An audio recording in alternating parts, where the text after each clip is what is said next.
এক বছর পর বাবার বাড়ি যাচ্ছি, তাও আমার ইচ্ছা করে না যেতে। এই যে দেখতে পাচ্ছ কি ঝামেলা, 2 মাস ছুটিতে তো আরও বেশি ঝামেলা হয়। একটা পোলই হয়েছে যে কত বছর পর, আর একটা পোল হতে হতে তো আমি ভাতাই পেয়ে যাব মনে হয়।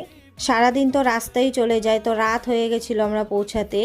সকালে মা রান্না শুরু করে দিল, ডাল রান্না করবে আর ডিম রান্না করবে। আর আমি বাবার বাড়ি আসলে কেন জানি না এত বৃষ্টি হয়, ঘর থেকেই বেরোতে পারি না।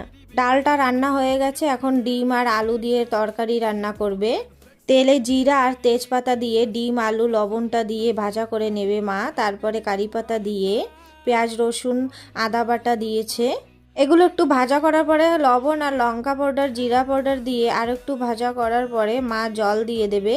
তো ঢাকার আগে ধনিয়া পাতা দিয়ে ঢেকে দেবে তরকারিটা ভালো করে ফোটার পরে নামানোর আগে একটু গরম মশলা দিয়ে নামিয়ে দেবে। সকালে রুটি বানিয়েছিল, তো সেটা দিয়ে ডাল দিয়েই খেয়েছি। আজ অনেক দিন পরে মার হাতের রান্না খেলাম।